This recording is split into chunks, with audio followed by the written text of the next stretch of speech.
Good evening. I'd like to call this meeting to order, please. Would you please stand for the Pledge of Allegiance? I pledge of allegiance.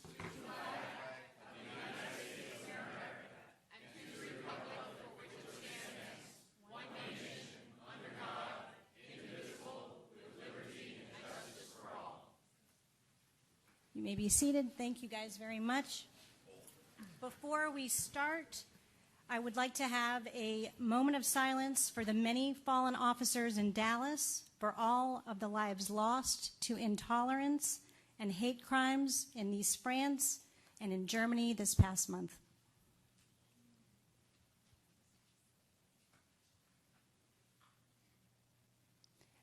Thank you. I remain hopeful that we will have peace in our world and we will not have to do this at the next council meeting. Before we begin, I wanted to take a moment to introduce our newest council member, Mr. Carl Woods. He was sworn in a couple of weeks ago. However, for ceremonial purposes and also for the benefit of all of you here tonight, Patty is going to administer the oath of office here. Thank you. And Carl, if you want to go down there with Patty.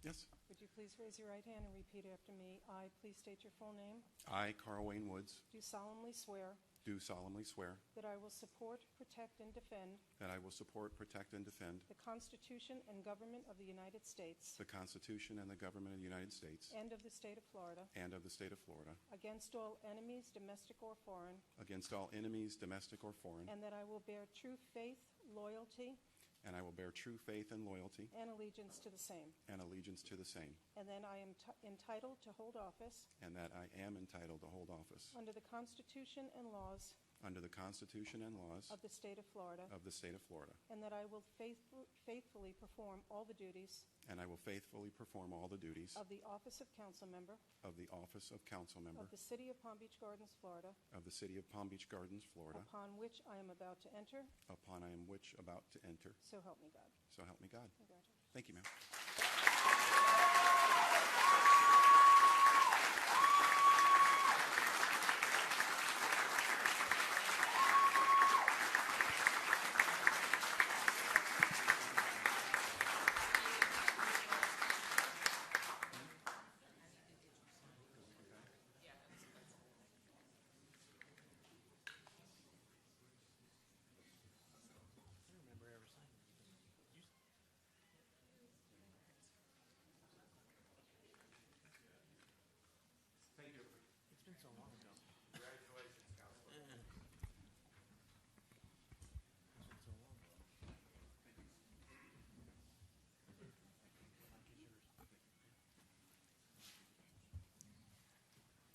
Congratulations again, and would you like a moment to say a few words?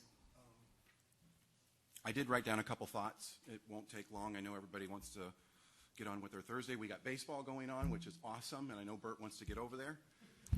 So I just wrote down a couple things because it's a big day for Palm Beach Gardens. It's a huge day for myself. It's very awkward. So the first thing I actually wrote down was, wow, how weird is this or what?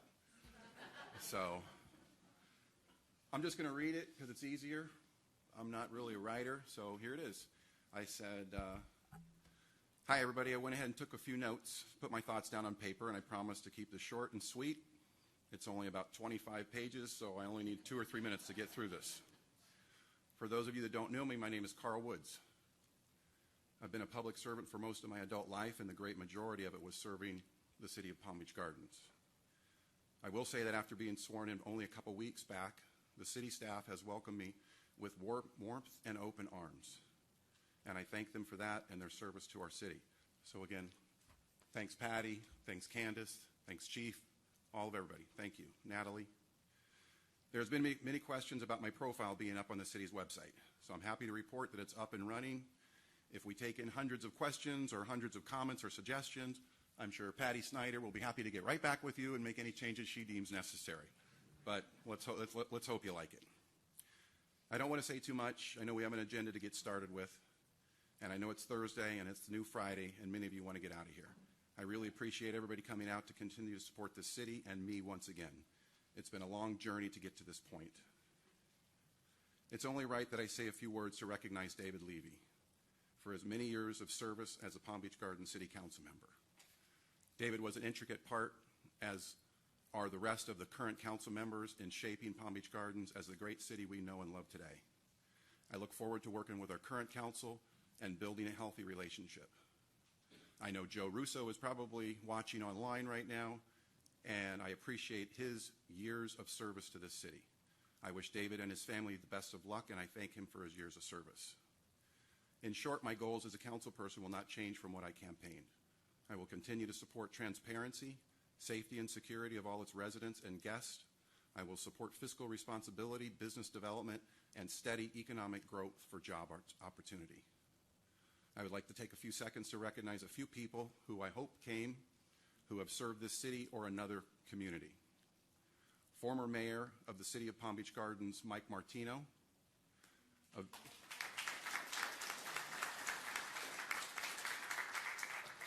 A very important man and mentor in my life who has no idea he shaped me as a young police officer, and that's retired Palm Beach Gardens Police Chief Jim Fitzgerald.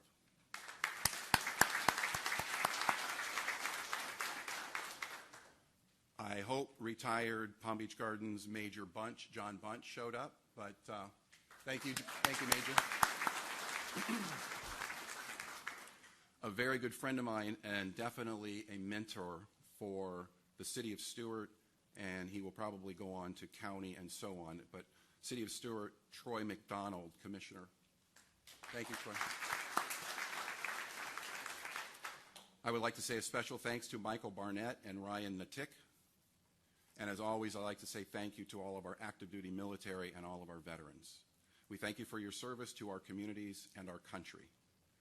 None of this is about me, and it's never have been. I take this position with great responsibility. This is about you, this is about our community, it's about everybody who may be watching online right now, and it's about everything that comes under the umbrella of the City Council and its staff. Thank you for coming out, and again, thank you for supporting our City of Palm Beach Gardens. And that's all I have to say. Thank you. Thank you very much, and welcome again. Patty, would you please call the roll? Mayor Tinsley? Here. Vice Mayor Jablin? Here. Councilmember Primoroso? Here. Councilmember Marino? Here. Councilmember Woods? Yes, ma'am, here. Okay, thank you very much. Additions, deletions, and modifications. No, ma'am. Okay. Moving on to announcements and presentations, we have Division Chief Ippolito.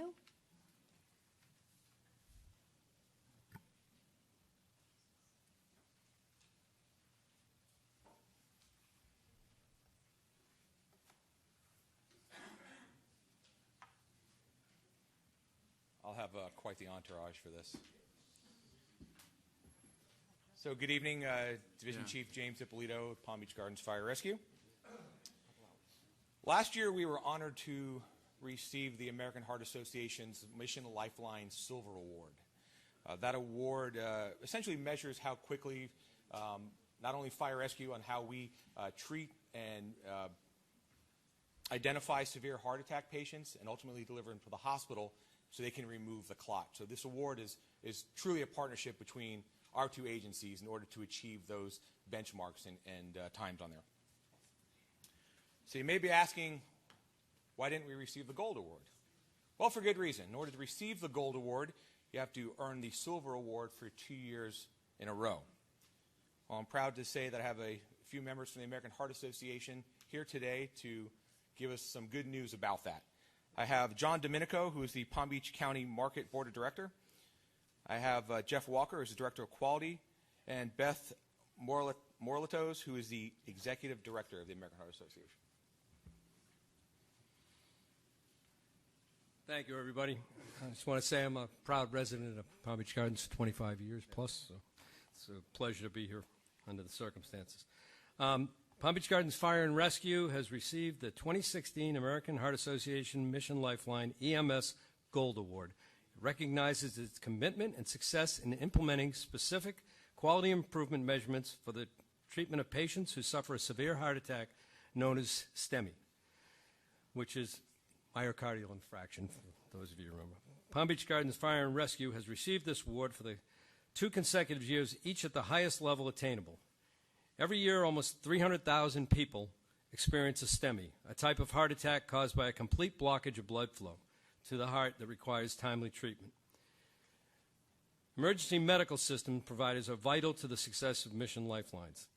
EMS agencies provide education in STEMI and access to 12 lead ECG machines and follow protocols derived from the American Heart Association, American College of Cardiology guidelines.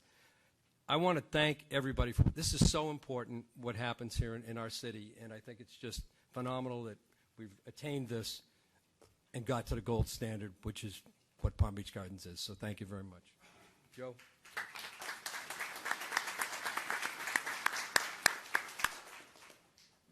Of course, all of this would not be possible without the team effort.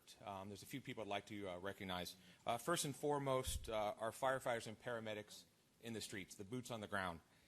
Without their hard work and dedication, this, of course, would not be possible. And they make a difference every day to the citizens and visitors of Palm Beach Gardens. Of course, our medical director, Dr. Ken Shepke, whose cutting-edge leadership and evidence-based medicine is a catalyst to our success. And as I said earlier, this is definitely a partnership with Palm Beach Gardens Medical Center. I have the CEO, Jeff Welsh, here to stand by us. Palm Beach Gardens Medical Center and their innovation, but the leadership of Jeff Welsh, and of course his team, in creating a team-centric environment in which Fire Rescue and Palm Beach Gardens Medical Center work seamlessly together. This is to ensure we give the best possible medical care to our citizens and the visitors of the city. I don't think there's been one time we've asked Mr. Wells for anything that the answer has been anything other than yes. So I'd like to thank him, of course, for his partnership, because without his partnership and his team, we would not be able to achieve this award. And of course, while we love the recognition and we love to see these awards, there is a reason why we do this. And the reason why we do this is for Mr. Bitter, who 2 months ago on June 1st went into cardiac arrest. Our team worked feverishly for about 15 minutes trying to restart his heart, and of course, eventually we were able to restart his heart. Hypothermia was initiated in him. It's the therapeutic hypothermia. We dropped the body's blood temperature. He was brought to the cath lab through our partnership with Palm Beach Gardens Medical Center. They ultimately put in an internal defibrillator in his heart. 3 days later, after they awoke him from his hypothermia and his state, the neurologist came in to survey him, and his words out of his mouth was, "I feel good," which we thought was kind of humorous. So Mr. Bitter's here. He would like to say a few words, and then we'll be done. Thank you.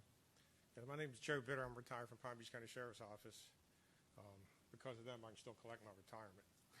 The doctor, cardiologist that put this in me, told me, he says, you died. And I says, yeah, I heard I was pretty bad. He said, no, he says, you were actually dead.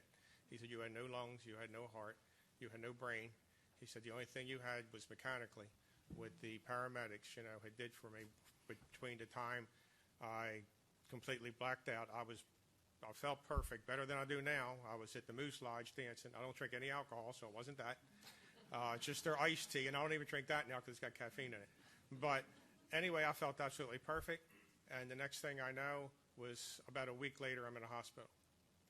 And they just told me I just went right out. There was no warning, no signs, no nothing. Luckily, it's right down the street from the paramedics who were there within a minute. And because of their training and dedication and God, everybody working with me. In fact, I actually pray I got all 6 of their names for that God will take care of them so they can keep creating more miracles like they did for me. Because my cardiologist said it is not even medically in no way normal to respond the way I did and come out of this with no problems. And one day in rehab, supposed to be there a month, I spent the next 5 trying to get out, and that following week I was back dancing at the Moose Lodge. So, I mean, I just can't get over it. I mean, I'm supposed to be here. I mean, thanks for these people and God that has a plan for me, but it's just I can't, put into words how thankful I am for those, rescue people that saved my life, and my family and everything still have me because of them, or I wouldn't be here today. So I can never thank them enough. So that's why I'm here.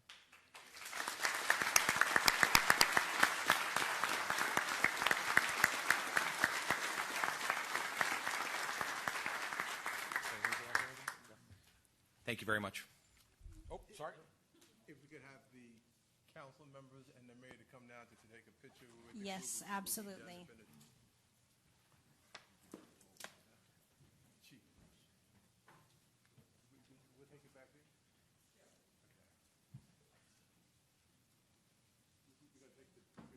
Over here.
Thank you very much for sharing that wonderful story. It is so nice to hear things like that. Oh my gosh, how do you go on after hearing something like that? We are very, very proud of our life safety, all of the life safety services in our city, and we are the first, it's my understanding, we are the first people in Palm Beach County to receive this award, and I'm so, so proud of all of you. Thank you so much for all of your hard work and dedication.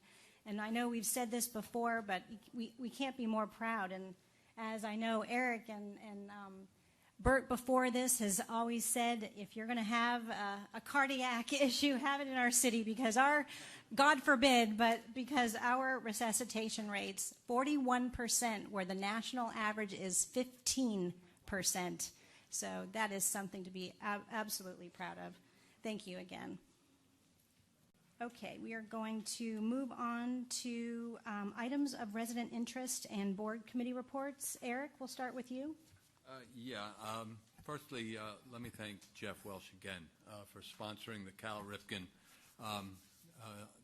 10 and Under World Series that's going on right outside our doors here in Gardens Park. Thank you, Jeff, for being a principal sponsor. You stepped up to the plate, and we thank you so much for doing that. I do have a very concise report on the MPO. A couple of weeks ago, I went to the MPO meeting, the regularly scheduled MPO meeting, on which there was a motion to endorse the I-95 and Central Boulevard interchange, and they had preferred alternatives to the roadway and to the interchange. And I voted for two of them.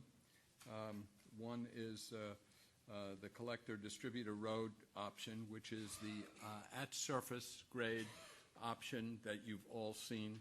It's not the braided one, which I know you've seen and is very, very complicated. And the other one was the tight diamond interchange, which was the preferred alternative to also a braided interchange. It's also going to save about $13 million on the entire project by doing it that way. And so I voted yes for it, and it was a unanimous vote. So that's my report. A quick question for you. The braided interchange, that was not voted in, correct? I know you just said that. No. And is what they were discussing, is that within the right-of-way? or Yes. you're not sure? Well, no, there is a right-of-way acquisition. It's about $10.2 million for the right-of-way acquisition, but none of it, it's all at grade. So there are no ramps, which were the concern of some of the neighbors. Pardon? No elevated ramps, exactly. Yeah, so that was a concern of the community. I know that we had meetings here, and I know that we had comments about that as well. And I'm sure they'll be back when they have a, When they come back, it's really on the TIP plan, which is a transportation plan that's 5 years out. The money will probably be appropriated in the 5th year, just for the acquisition, and then maybe the 6th or 7th year, the money will find its way to do the entire project, which is about $106 million. because I know a lot of people are very interested to hear about that. So I'm sure that there'll be a lot of other discussions There will be, and there will moving be more forward in public hearings the as next well. 5 years. Okay. Thank you very much for reporting that. Bert? Nothing. I'm going to pass. Wow. Okay. Maria? I always have something, but I'll make it brief. I attended the Government Affairs Committee meeting, which usually follows right after our council meeting, and interestingly enough, the town of Lake Park presented its waterfront revival concept, where they hope to improve housing, increase services, and make Lake Park more livable, walkable, and sustainable. And the Chamber also has rolled out their new Palm Beach North Chamber website, and it has links to all of the North County municipalities. So if you're on the Chamber's website, you can easily find us. I also attended the Leadership Palm Beach County and Business Development Board luncheon, which was a presentation of the 1-cent surtax with Dr. Avosa and a member of the county staff explaining where our dollars are supposed to go if the surtax passes. And then the presentation of the Palm Beach County League of Cities, they did a information system. Eric, they did a GIS presentation, and it was the guide to navigating your surtax projects on GIS. So it'll be rolled out in September or October, and apparently it's wherever the surtax money is going to go, it will be on the website. Dave Ehrenberg also took the opportunity to speak about sober homes, which has been a concern of ours, and the county has put together several different task forces to better understand sober homes and their effect in the community. And there are 3 different task forces made up of law enforcement officials, substance abuse experts, sober home operators, community leaders, and first responders. And I think this is important because several meetings ago, a gentleman sat through our entire meeting and commented about sober homes and what's going on. So it's good for us to follow up on that. And along with Carl, we had a little meet and greet with CFO Jeff Atwater, who wanted to personally thank and speak with firefighter paramedics Ashley and Dave Tarana about the burning car event that happened in Lake Placid. And he asked Dave to tell his story. He thanked him for his service and for saving a life. And that's my presentation. Thank you very much, Maria. Carl, do you have anything you would like to share? I don't have much. I've been sworn in 2 weeks, so my last 2 weeks have been slammed with orientation, usually several hours a day and several different departments. I did hook up with Maria while Dave Ehrenberg thanked the firefighter, which was an awesome presentation. I'm sorry, Jeff Atwater, I know that. I did get in a meeting with the Avenir people. I'm trying to get caught up to speed with one of the biggest projects that's going to affect Palm Beach Gardens. I spent several hours with them. And then I was off to more orientation. So not much to report the last 2 weeks, but That was great. it'll be different next time. Thank you. Thank you. Thank you. And I'll be quick as well. We just had our welcome for the Cal Ripken Baseball 10U World Series Tournament, which is happening right outside these doors. It was wonderful to see the teams from all over the world. We have a team from Hawaii, and I just want to thank staff. The fields look phenomenal. You guys have done a tremendous job, all of you. I know it was a cooperative effort, and all of staff has done a wonderful job getting everything put together for this event. It looks fabulous. Thank you so much for all of your hard work. And one other thing, I went to an event which was a couple weeks ago in West Palm Beach, and it was the Honda Classic Cares event in West Palm Beach, where they announced the winner for for the Birdies for Children raffle prize, which I did not win the Civic, but that's because Bert wasn't there, and he's always a lucky charm.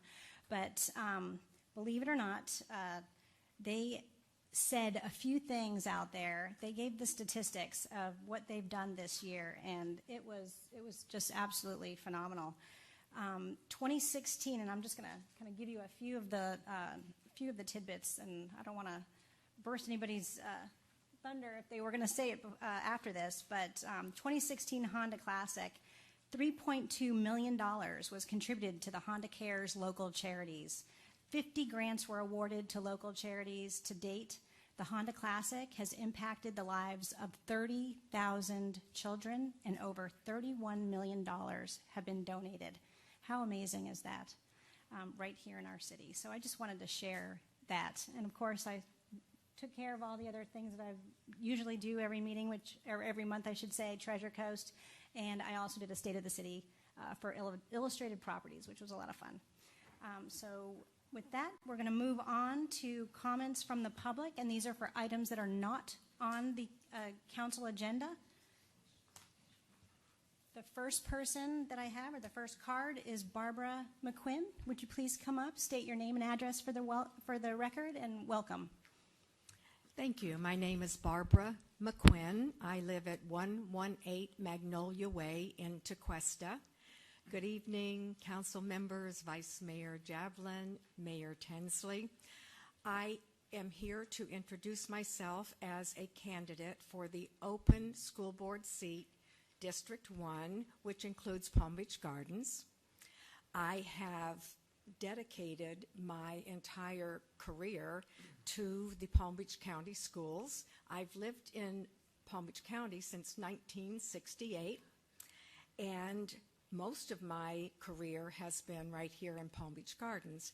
I was an elementary school teacher at Alamanda and Palm Beach Gardens Elementary. I got my master's degree in mathematics education and was a math teacher at Palm Beach Gardens High School. I then was assistant principal at Suncoast High School, and then came home to Palm Beach Gardens again, and I was principal of Palm Beach Gardens High School, and enjoyed a wonderful relationship, by the way, with Chief Fitzgerald that I see has gone. I ended my career as an area superintendent, responsible for 33 schools from Loxahatchee to the Glades. I'm running for school board because kids are what I do. So if you will just all remember, kids win with a vote for McQuinn, School Board District 1, August 30th. Thank you. Thank you very much. Next is Tony Bennett. Welcome, and thank you. Please state your name and address for the record. Thank you. My name is Tony Bennett, and my address is 19267 West Indies Lane, Jupiter, Florida, 33469. That's unincorporated Palm Beach County. I, like Barbara, wanted to introduce myself. I am also a candidate for Palm Beach County Commissioner in District 1, which, as all of you know, and those of you here, Palm Beach Gardens is a part of. I'm not just a resident of Palm Beach County. I'm of northern Palm Beach County. I'm a product of it. I grew up here in Jupiter. I went to public schools and bounced around from the University of Florida and law school, but am now here raising my family along with my wife and our 3 children. And I don't have much more to say other than I look forward to meeting all of you individually and collectively to learn more about the issues that concern Palm Beach Gardens specifically. And I want to hit the ground running and lead and represent the northern Palm Beach County area effectively, and making sure that certainly public safety and the stories that we heard here, that we should be making that the norm, and hope to see that trend continue, the success stories that we just heard. So I appreciate it. Thank you very much. Thank you for introducing yourself. Next we have Michael Marsh.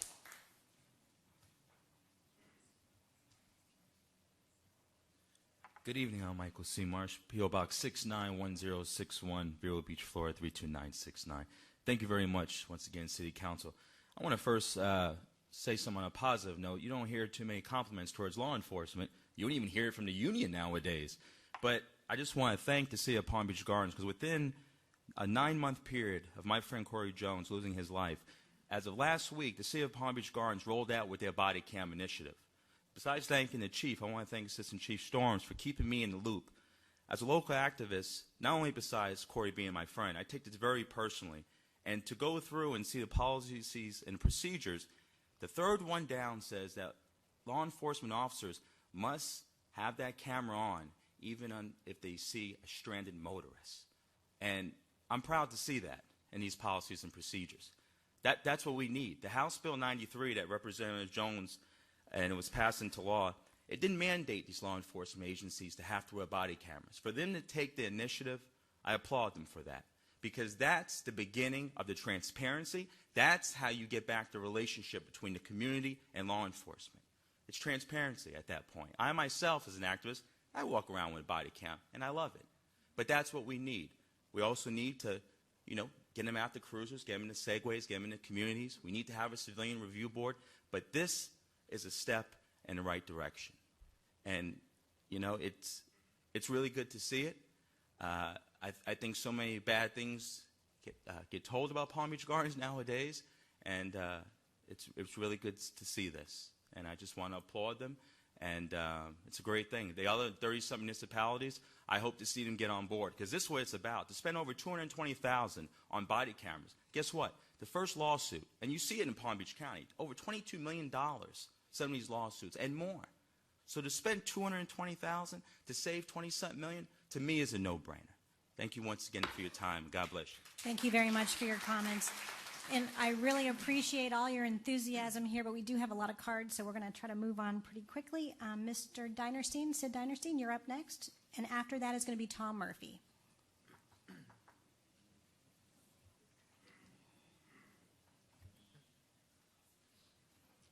Good evening. Sid Dinerstein, 15 St. George Place. I've spent about a tremendous amount of time and a lot of personal money in the last 9 months literally fighting City Hall, this City Hall. Here's what I learned. Our town is upside down. In a healthy town, the citizens are in charge, they elect the councilman, and the staff works for the council. In our town, the staff is in charge, they decide who's going to be on the council, and nobody cares about the citizens. So I've come here tonight with 2 suggestions, hoping that finally we have 3 people on a council who can pass 2 motions which would take care of transparency for the next 10 or 20 years. 1, I want us to get every dollar back from the city attorney that he wasted going against the term limits that this town passed 80% and 70% for retroactive.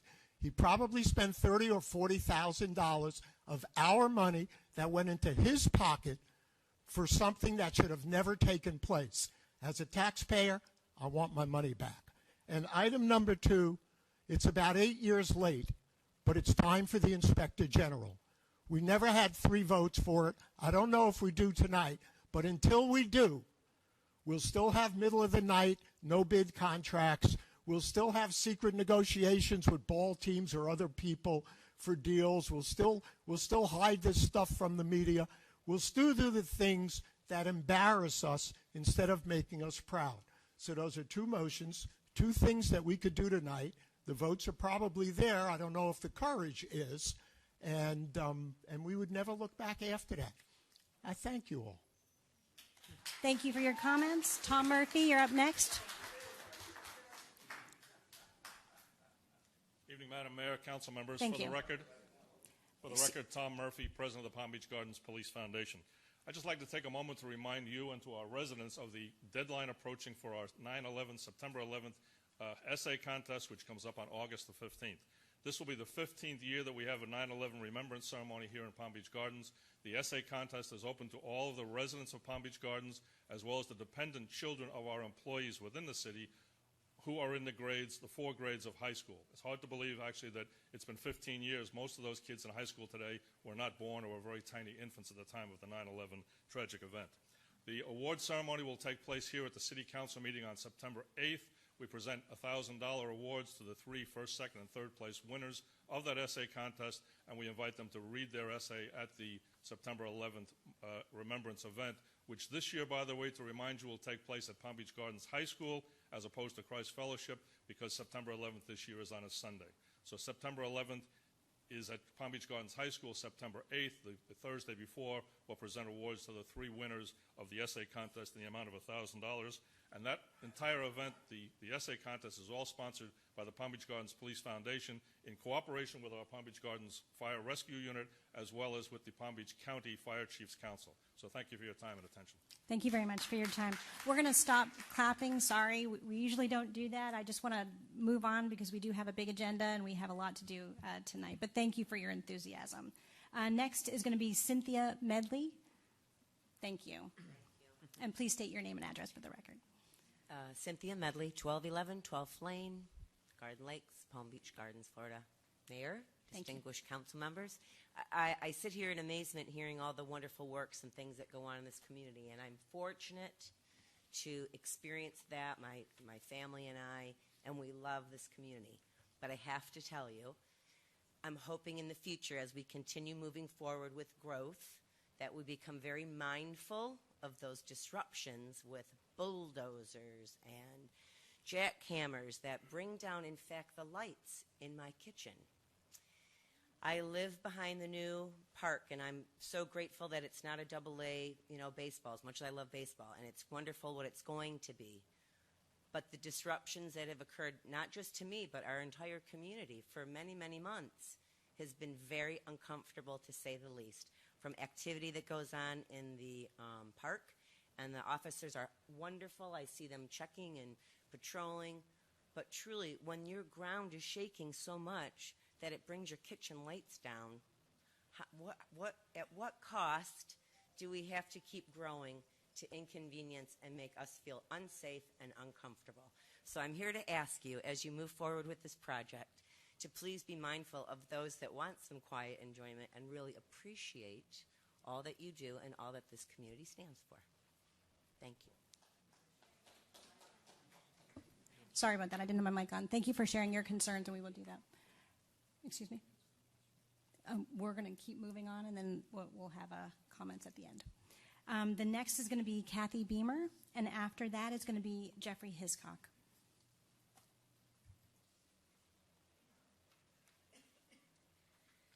Kathy Beamer, 2258 Quail Ridge North.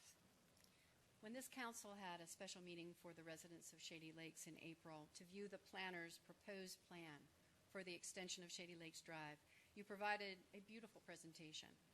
Then after the presentation, you rejected half of it, and Mr. Jablin made a motion to proceed with Phase 1 only.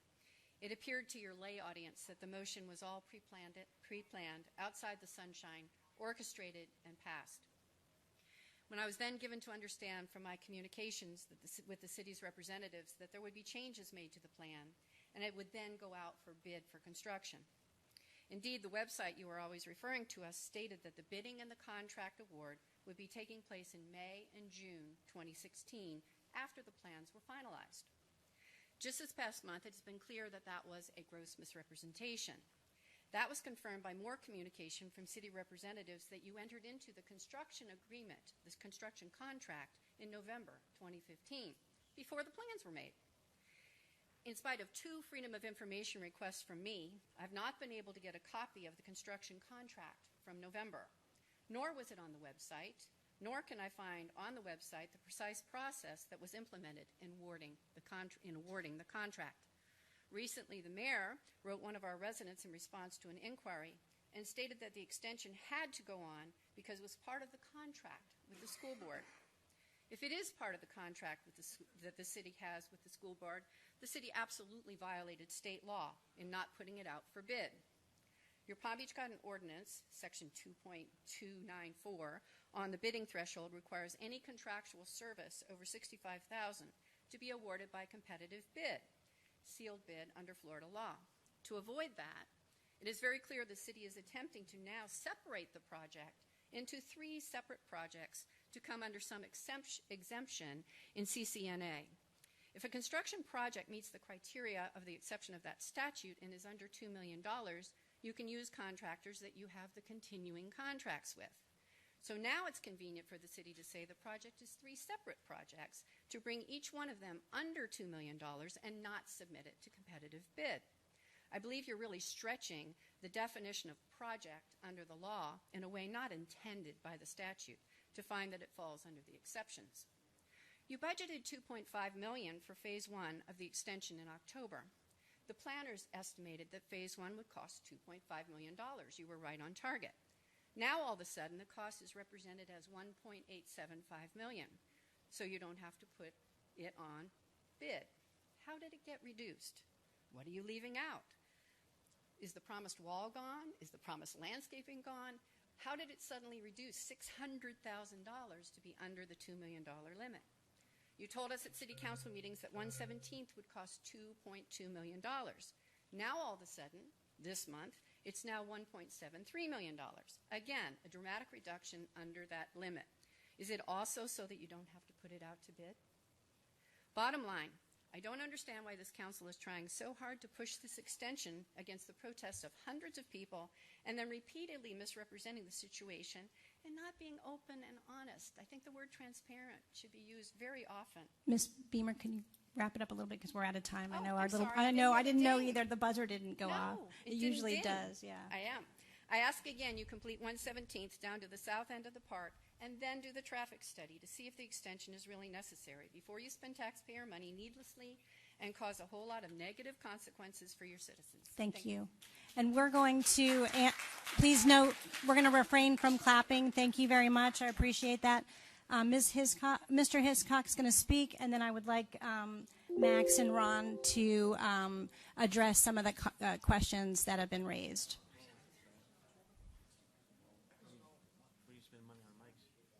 Good evening. Thank you. Jeff Hiscock, 4003 Willow Run, Shady Lakes, also known as the hidden gem of the city, for 2 more weeks until you start your road project next to our community. On April 20th, just a few months ago, you voted to extend Shady Lakes Drive, saying that it will take too long to acquire 117th Court from the school board. 1 month later, you acquired it from the school board.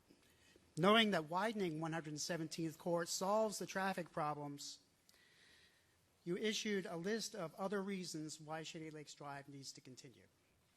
Let's review those reasons. Designated on the city's thoroughfare plan for decades, that is no reason to build a road. There's several roads on a thoroughfare plan. Can you all hear me? Is this not working? I think they're going to. I'll just try to speak up. All right. All right. Who puts a thoroughfare past 2 schools in the first place?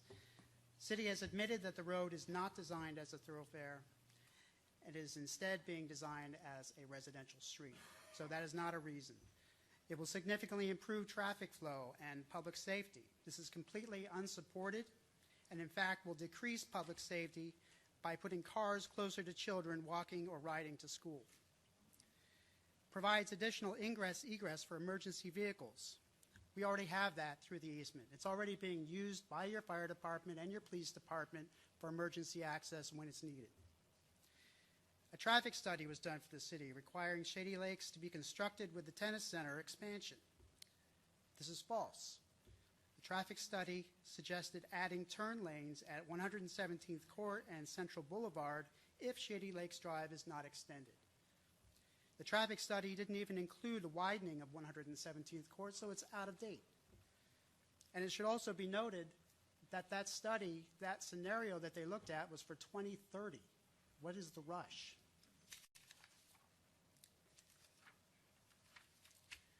Per the right-of-way conveyance agreement with the school board, 117th Court North, the city has agreed to connect Shady Lakes Drive. There is no mention of this in the agreement. It has been confirmed by the school district that it is not part of the agreement. So now we're getting into the realm of making things up. Now we have to ask why. Why is the city so intent on spending millions of dollars on a project that very few people want and many more people don't want? Why are they being deceptive in the reasons? And why are you in such a hurry? Former Mayor Mike Martino called it out for what it is when he referred to the project as punitive. 2 years ago, Shady Lakes was the center of the baseball stadium controversy It badly embarrassed the council and may have contributed to the passage of the term limits. The council will radically be different after the election of March next year. That's why you're in a hurry. I'm asking someone on this council to make a motion. Postpone the road project until these issues can be addressed. There are clauses in the contract to Excuse do me. this without. Excuse me, the 3 minutes are up. The buzzer is just not Okay, working. I'm Sorry, I closing don't know it up. why the buzzer's I not had a working. delay. I apologize for All right. that, but we do need to I'm sorry, but wrap it up, please. I will wrap it up. Thank Okay. you. There are clauses in the contract to terminate without cause. Don't let anyone tell you that you can't do that. At a minimum, a new traffic study is needed, but more importantly, the council should postpone construction and allow a newer council in March to make decisions that affect Shady Lakes. This would remove the perception of bias against our community, which clearly exists. Thank you. Thank you very much. Again, please refrain from clapping. I appreciate your enthusiasm, but I would appreciate refrain from clapping. I do want to say a few things. We do have other cards that are going to be heard, and please bear with us. Is this not working? Okay. I think our whole system. Sorry about that. I guess we need to put this in the budget too. So what I would like to say in regards to this topic is, number one, we have had numerous meetings regarding this road. We've had a lot of conversation. The council has voted on this subject, and we are going to move forward. This road has been on our comp plan for many, many, many years. We have many reasons for constructing it, not just one, not just because of the intersection. It's a comprehensive amount of reasons. One particular reason, and I've said this in emails, I've said it before, we have an active park, which you had mentioned, and we will take your comments into consideration, absolutely. When it comes to the construction of that park, it will be opening up in this fall. We were not aware that we were going to have the right-of-way for 117th. Yes, you're absolutely right. I worked very hard to meet with as many of the Palm Beach County School Board members to work on the 117th to help improve that one particular part of this. But this is a comprehensive issue here. And we're not going to go into it in great detail. We've done this numerous times in the past. But nonetheless, I do want, under Ron's city manager report, I would like him to explain some of the reasons. Again, part of it is this park that's going to be opening up in the fall. That is an active park. We've been asked many, many years, and actually almost a year ago, this budget season, we had a lot of the Park and Rec Advisory Board members come here and say, we are out of fields. We need fields. So we were able to incorporate the expansion of City Park into our last year's budget, and the construction will be finalized this fall, and it'll be opening up. The Joe Russo Park will be opening up this fall. We cannot have this conflict even more with the two schools. When I lobbied for the right-of-way for 117th, what I did was I made a point to let the school board know our plans for the park, our plans for Shady Lakes Drive, which has always been in our comp plan, and they were under the impression that that is their secondary emergency access. I made a point to make sure that they were aware of that, which is one of the things we have discussed. And nonetheless, we will move forward with our presentation. I also would like Max and Ron, if you want Kumra to discuss the CSNA rules, then please go ahead and do that as well. I have a request from our IT department. If we could take a 5-minute recess, so we could reboot the sound system and people could hear better if you want to do That's fine. Absolutely. We want to be able to hear everybody that is speaking, because we do have more cards and we'd like to hear from everybody. Thank you. Okay. If we can please have Ron and Max Would you please address the comments that were made in regards to the 117th and Shady Lakes? A lot of comments were made, and Absolutely. I'll try to address as many of them as I can remember, but I want to go back to another comment about the city attorney returning the money that he earned during the lawsuits. We'd like to remind everybody the city attorney was defending the city regarding a lawsuit that was brought to the city. That's his job. He's also directed by the city council to defend the city against a lawsuit that was brought against the city. He just doesn't go out and do law work and attorney work and charges without direction. So just to let you know that he's not running up bills for the sake of running up bills. We watch him very closely as to the hours that he charges, and he's scrutinized very heavily from an accounting standpoint, but he works at the direction of the city council, who directed him to defend the city against lawsuits. He didn't initiate a lawsuit. So I just thought I would clarify that point. Thank you very much for the clarification. As far as the 117th and Shady Lakes, there's so many things. You know, the accusation that we're not transparent and that we're violating purchasing procedures.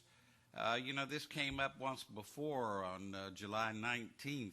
Memorandum went to Barry Mendelowitz, copied the council and everyone about the process. That Shady Lakes Drive extension was a 2015-16 budget item that was well in the budget a year before. Shady Lakes Drive Phase 2 came into being in April 2016, a year later. And 117th Court expansion under Resolution 33, again, a year later came into view. So the thought that all three of these projects were out there at the same time and we just divided them up so we could avoid the law is not true. The other part of some of the things that were talked about as far as the agreement with what the mayor already covered, the fact that there were promises made to the school board. I myself and staff in meetings with school board staff and representatives from their administrative staff represented the fact that Shady Lakes was budgeted, it was contracted, and the extension was going to be constructed because they were concerned too about the flow of traffic. And the reason it was brought up is they wanted to be sure that they had another way of getting the traffic out of 117th as well. So commitments were made because it was budgeted, it was already voted on by the council, and it was a project. In addition to that, in a memorandum to Mr.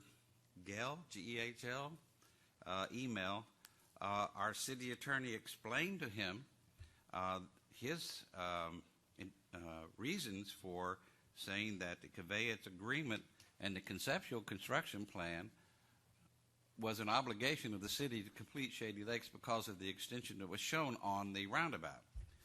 So that's not a big secret either. Relatively transparent. It went out. It's in writing.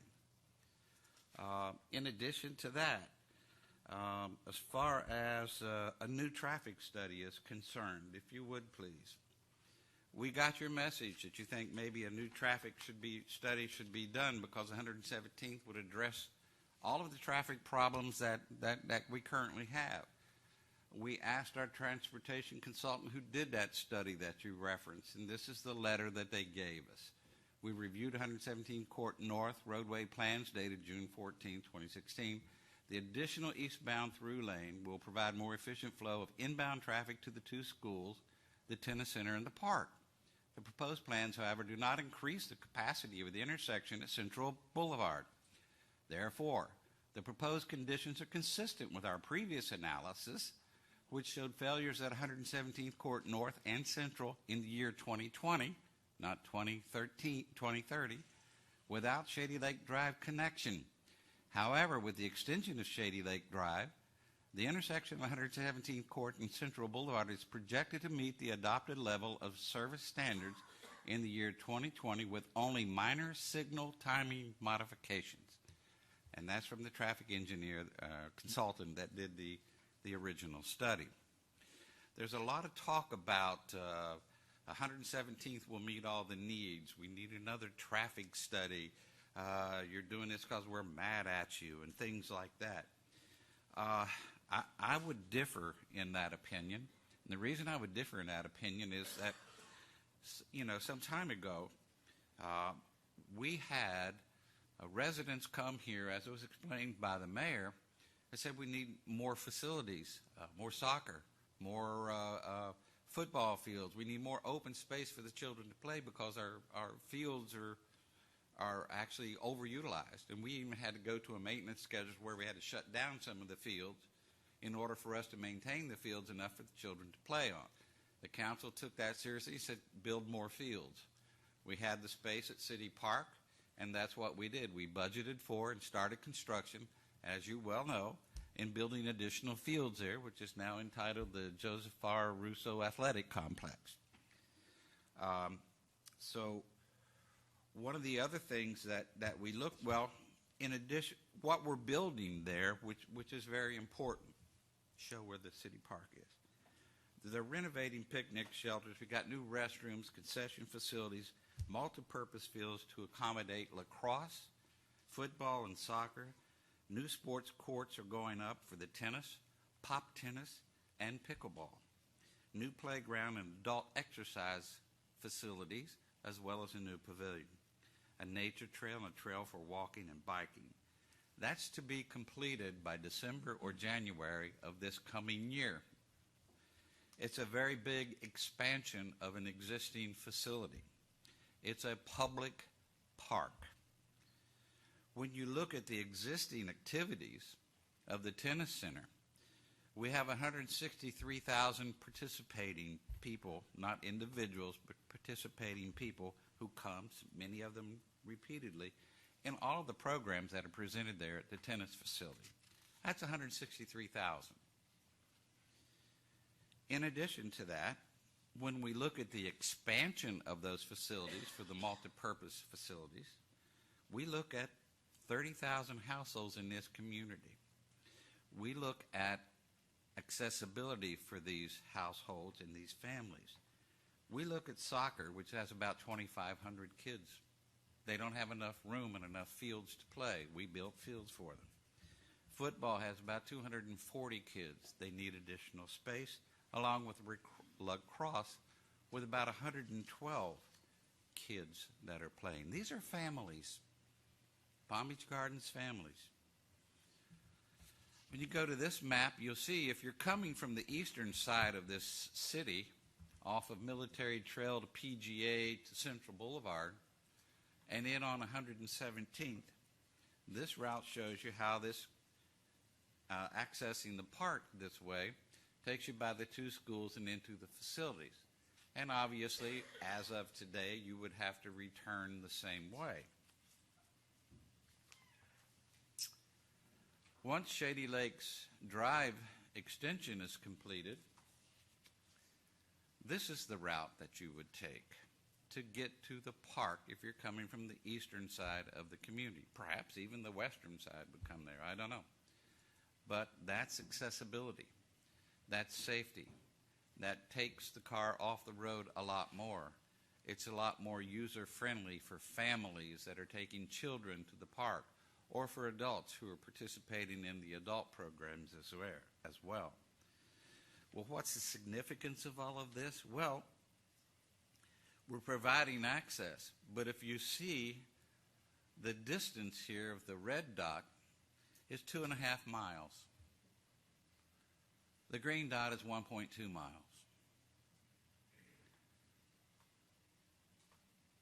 Families, kids, adults, accessibility, a safe way to get to and from a park. That's what it's about. That's where we started. Now, I ask you, 2.5 times, you can take 2.5 times of the green trip versus the red trip. Now, if you or a family member of yours are at the park or even at the schools, and you have a medical emergency or an emergency where a policeman is needed right away, which route would you rather they take? We're responsible in this city for giving people the quickest response time that we can give them, considering that they're coming from Station 1, considering that they may be coming from the police department. It cuts down quite a bit of response time to the schools as well as to the park. If you need medical attention, you will get it a lot quicker. If you need a policeman, they have the opportunity to get there a lot quicker. Another element we took into consideration is the fact that the park will be completed in December or January, and we want the road completed by December so that people can safely access the park and give a secondary safety way of getting police and fire responses into the facility, not only of the schools, but of the park. Another element to consider is the 82 acres that belongs to the county just north of 117th. We don't know what's going to go there. We know that with the 1 cent sales tax that's on the ballot referendum for November, I believe Mr. Commissioner Valache has provided $5 million earmarked for some development of this facility, but we don't know what it is. It's a number at this point. Somewhere in the future, this park is going to be developed. Somewhere in the future, there's going to have to be access to this park as well. We don't know what it will be. It's a big question mark at this point. But this is our job. Our job is to find a safe and easy access for all the citizens to get into the public facilities. And that's what this is about. This is not about all of those other things that you think that happen, that you think are motivating the need for this park. The park will open in December. We coordinated the construction so that construction will be completed with the opening of the park so people can get in and out of their public park facilities in a safe and easy manner. And that's the intention. There's nothing sinister about it. It's about opening up the facilities to the public who have a right to get there safely and easily so that they can enjoy their public park. Thank you. By the way, the issue regarding the construction of the park, we do have a double buffer on the south side of the park with landscape that will help buffer that area in regards to your location. Hopefully that will help. But you can still hear me, right? This is working.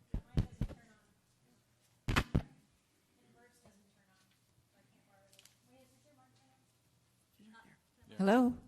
Hi. Max wants to cover a few items. Well, you actually kind of addressed most of it already, but just to be clear, since the projects were already, they were broken up, they were 3 discrete projects, that's why you don't have any issue with the $2 million threshold.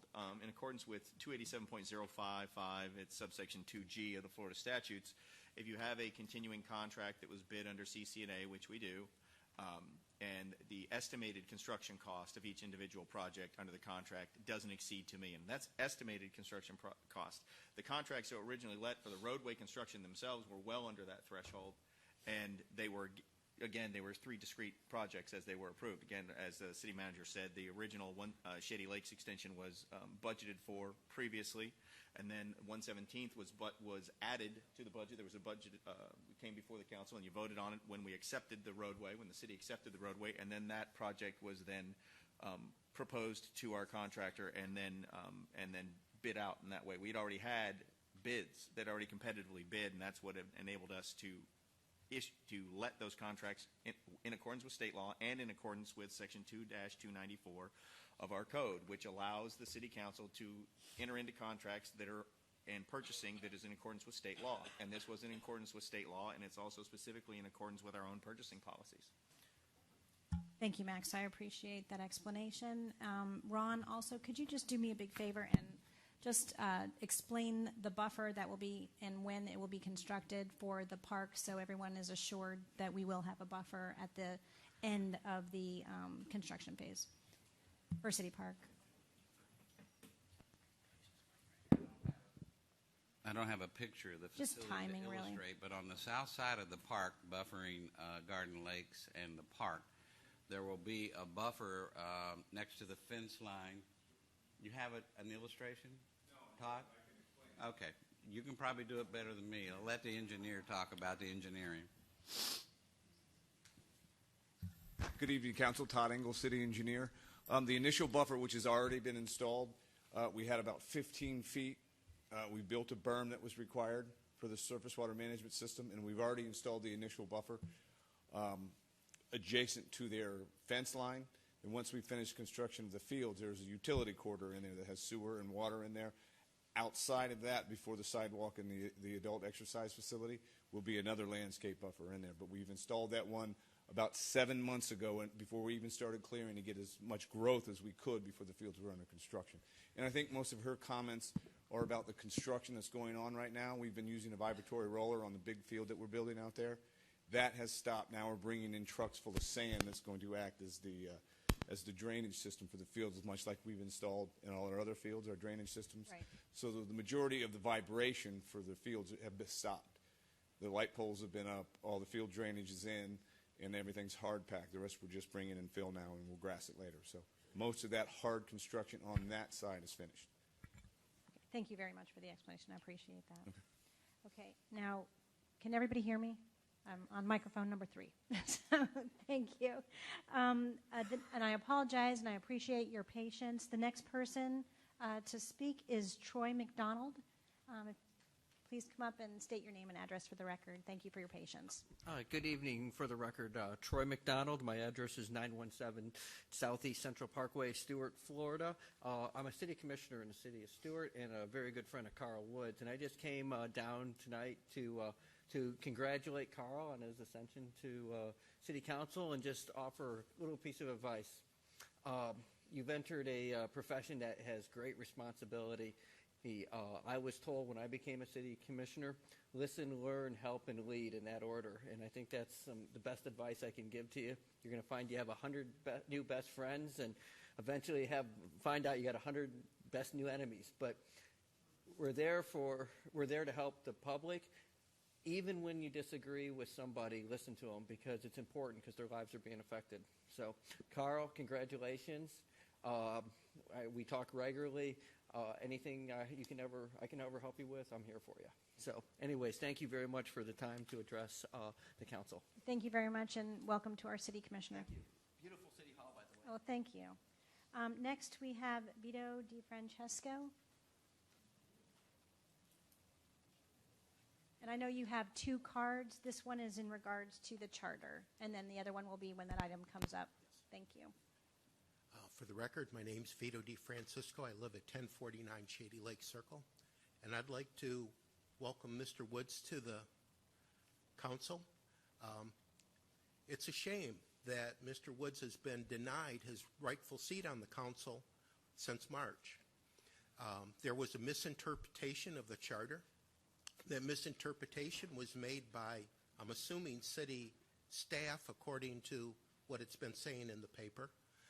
And with Mr. Woods on, everything that took place since March, including who was currently the mayor, could have been subject to change.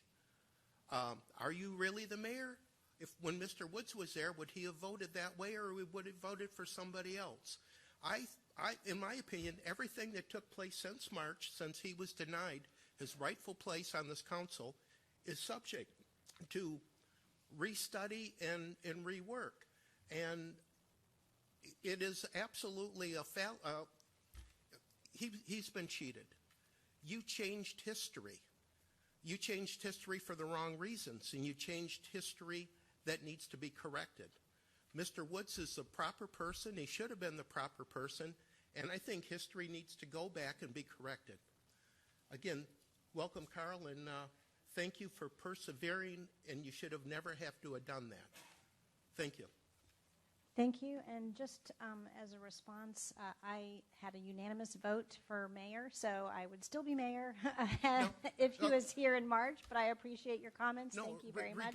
Regardless. And no, I'm sorry. Regardless We're if back. it would, I still got, or they took me off. Yeah. And the regardless, next, regardless if that it was not intentional, but the next person is Ms. Grossman. Thank you very much for your comments. Barbara, if you could please state your name and address for the record. Thank you. And thank you for your patience.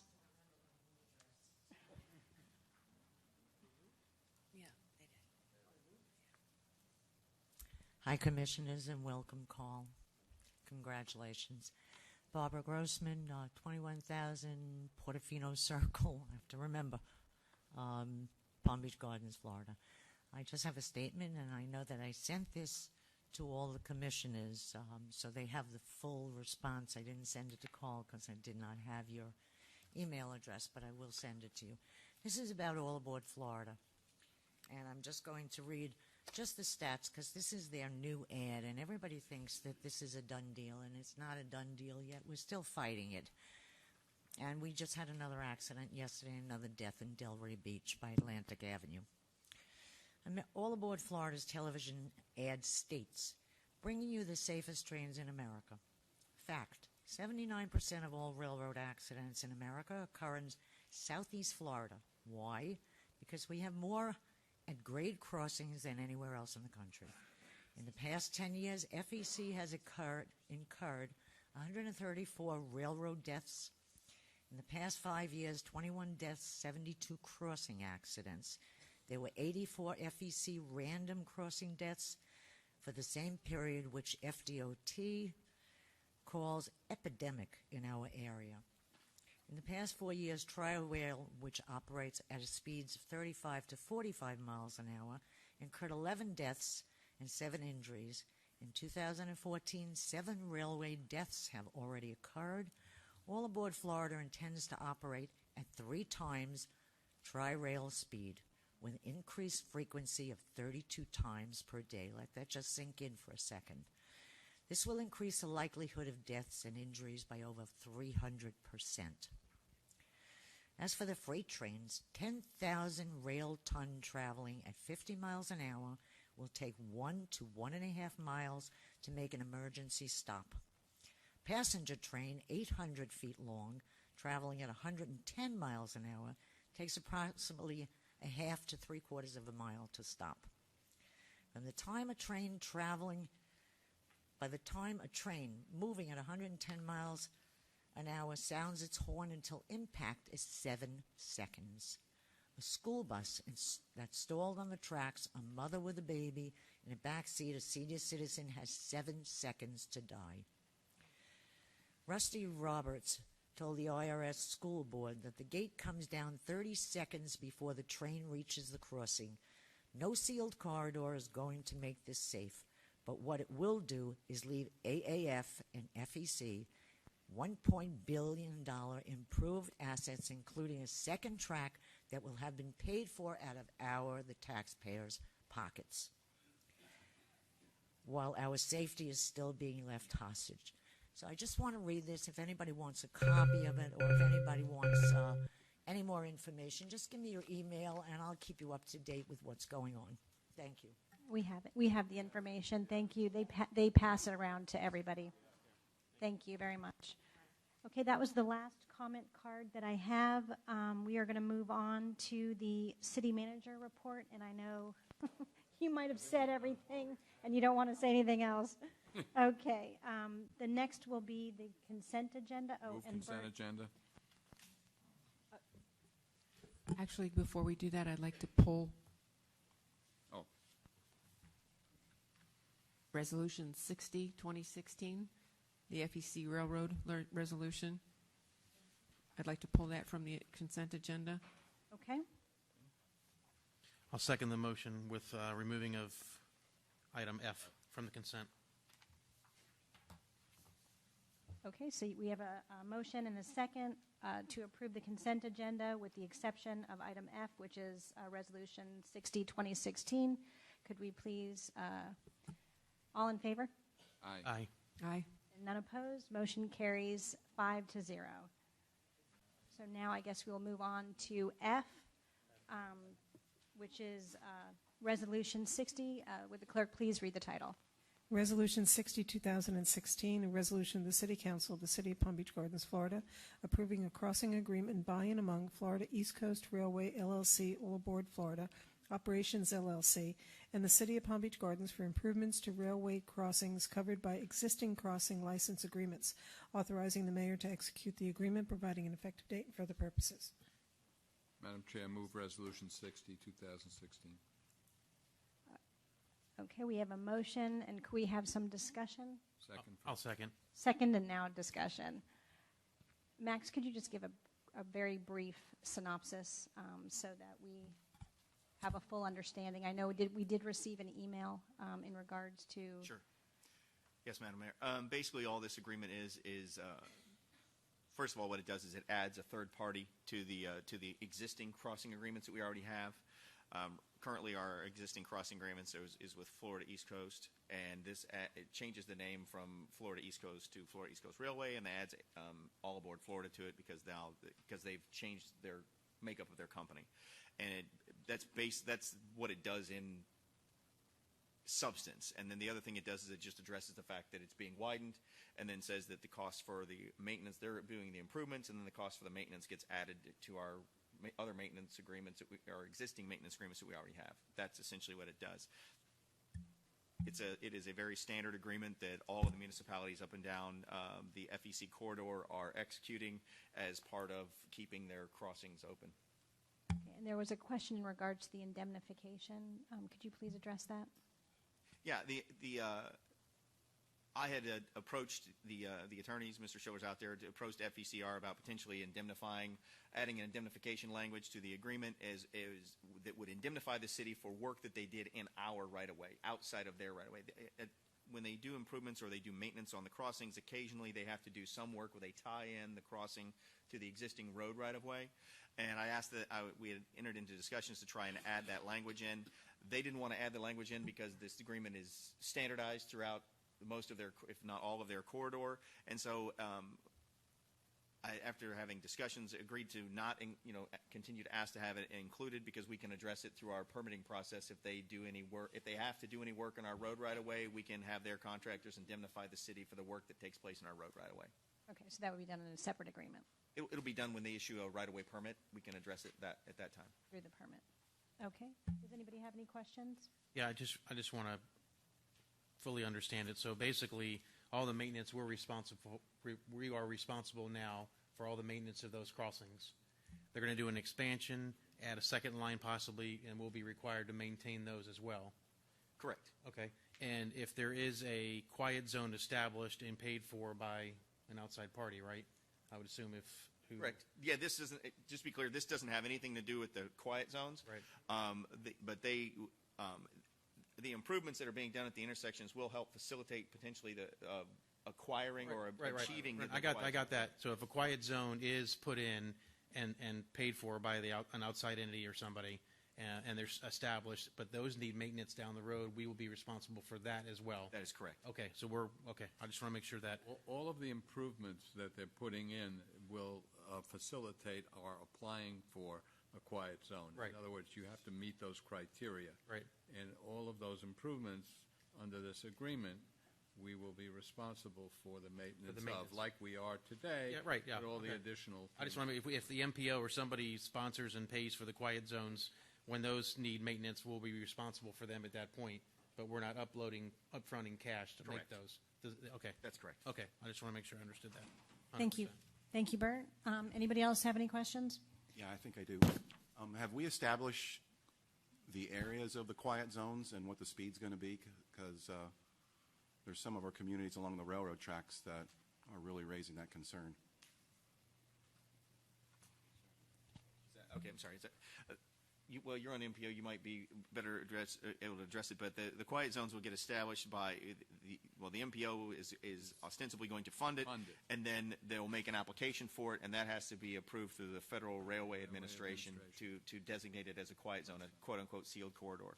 So it remains to be seen. Right, but the idea is my understanding that the intent is to have if not the majority, if not the entire area through Palm Beach County established as a quiet zone from north to south. And we don't know what the speed is of quiet zone yet. Well, through the municipalities, they're going to drop down, I believe, to 76 miles an hour, and then once they get outside the populated areas of Palm Beach County, which will basically be once they hit just north of Tequesta, they'll speed back up to 110. So, but through Palm Beach County, they should be down to 76 miles an hour. Thank you, Max. Okay, anybody else? Okay. We have a motion and a second. All in favor? Aye. Aye. Aye. Aye. And no nays. All carries. Motion carries 5-0. Okay, I do have one comment card on the consent agenda, item G, so I'm going to call that one card, which is Vito, D. Francisco.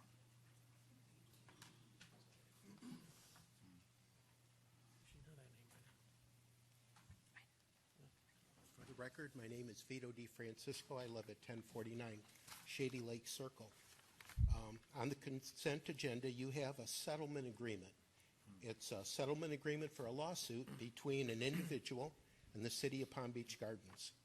And the City of Palm Beach Gardens is a public entity, and you believe in transparency. You got it on your website.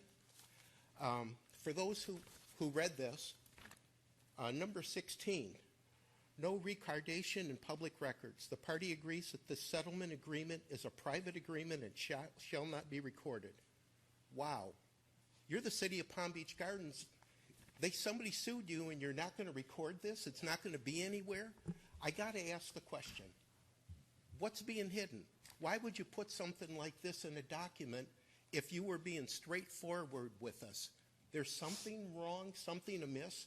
When I see this, I just feel oozy because I know it's wrong. You know it's wrong. Why is it in here? I would really like an answer to this. I mean, does it sound right that you're not recording a document? I really would like an answer. Are you? Well, first, Mr. Di Francesco, are you finished with your comments Yes, before? I am. Okay, thank you. I would like our city attorney, and I know we have another guest here. If you'd like to fill out a card, you're welcome to come and respond because you are. I drafted it. I was going to say you are a party, so to say, or representing the other party for this lawsuit. Is that okay, Max? Okay, Mr. Seymour, if you would like to speak as well. Thank you, Madam Mayor. For the record, Brian Seymour. I'm the attorney for Avenir. Avenir intervened in the lawsuit. My address, well, since I'm here in my official capacity as the lawyer, my address is 777 South Flagler Drive, West Palm Beach. I happen to be a resident of the city, but that's not why I'm here. The settlement agreement, I drafted the settlement agreement, so just for clarity purposes, what it means by it shall not be recorded means it's not recorded in the public records with the clerk. In fact, it's very clear that it is public and it's part of the city records. That's why, sorry, I forgot the last name already, but that's why the gentleman has it. So it's not being hidden. There's nothing being hidden whatsoever. It was a draft that was collaborated on by primarily myself and Brian Smith, who was representing Mr. Alexander, as well as Mr. Alexander and your attorney. But it's not about hiding anything. It's pretty standard language because it doesn't get recorded in a title type of a thing because it doesn't relate to that. But it's not that it's not part of the city's public record. In fact, it is. It will remain so. It's why it had to come to you. It's why it's available. It's why it's in his hands. So there's certainly nothing being hidden by that whatsoever. Mm-hmm.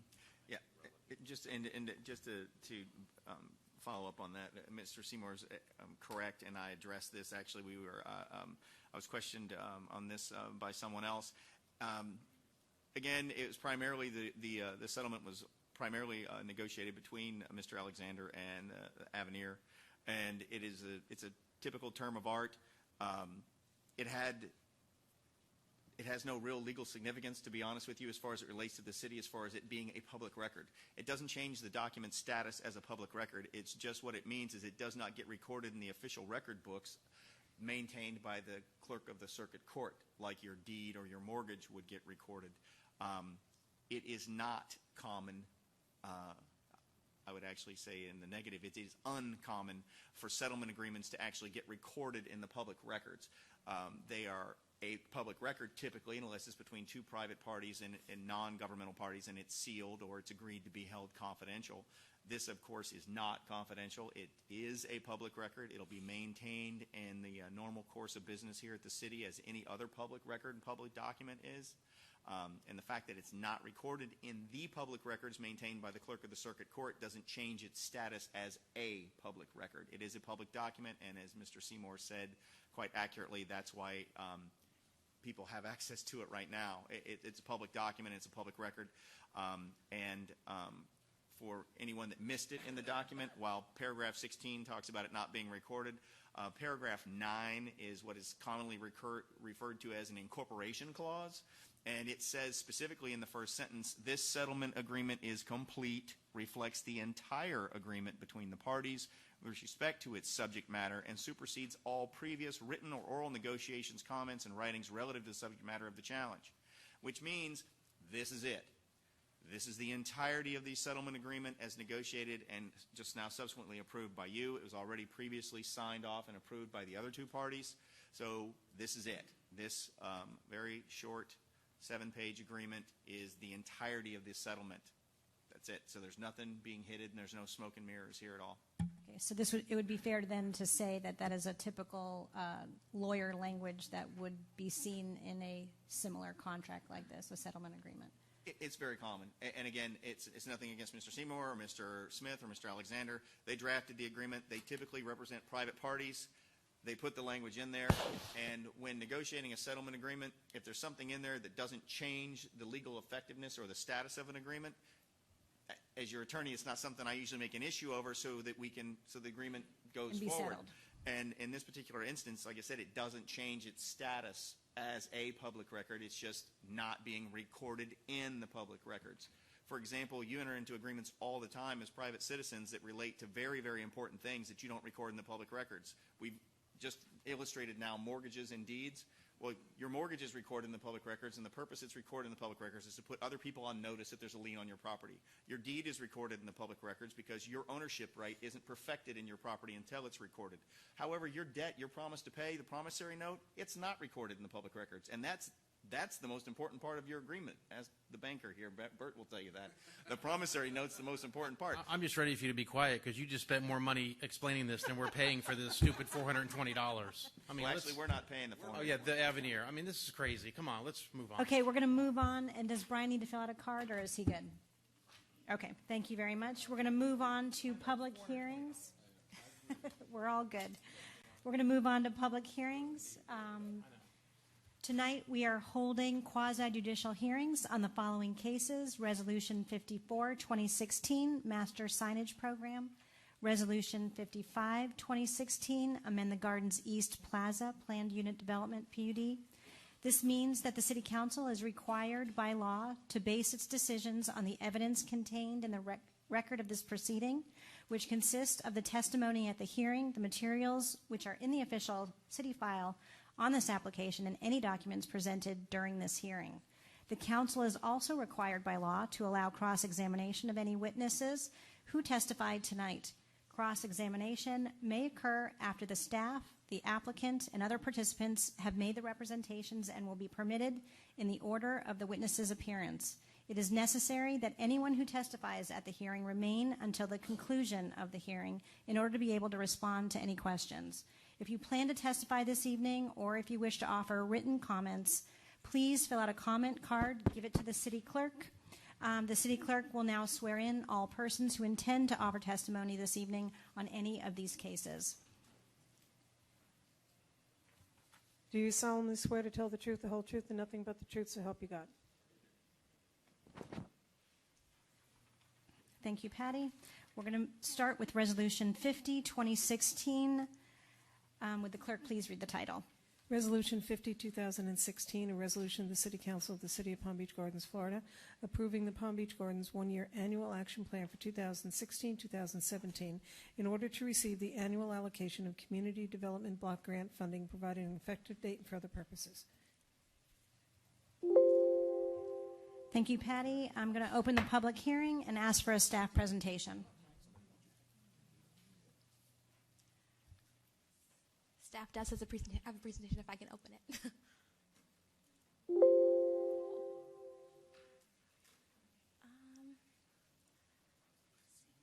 Access denied. Can I access the G drive from here? Which one? Is it the 50? Yes.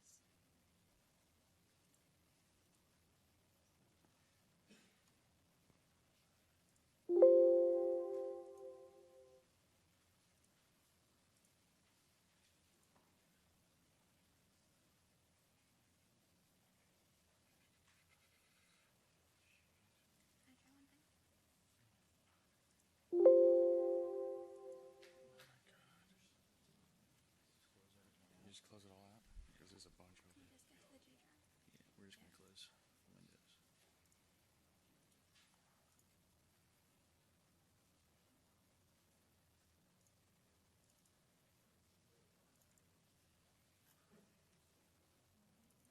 Which one is it? 50. Too much was open.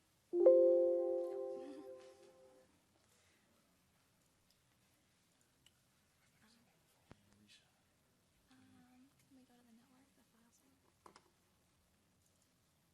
Okay. I've got a P&Z share. Yeah, planning and zoning. Can we access that? Yeah, it'll give you the controls there. Oh. This is chamber, that's why. What are we logged in as? Chamber. Yeah. Can we open the city manager's conference room? Will that be access? Yeah, that should. Which one is it? Under agenda review, and then under tonight's. We got to restart it. Well, I can just give a brief summary. Or log on as her. Log on as her. It's not going to allow me to restart.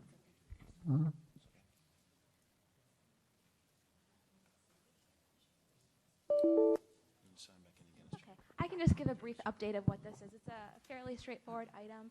This is the required annual application from the city to the Department of Housing and Urban Development to replenish our funds for CDBG. The CDBG grant is something that the city entered into with HUD last year. Last year we developed a consolidated plan, a 5-year plan to receive direct financial assistance from the federal government to benefit low to moderate income households in the city.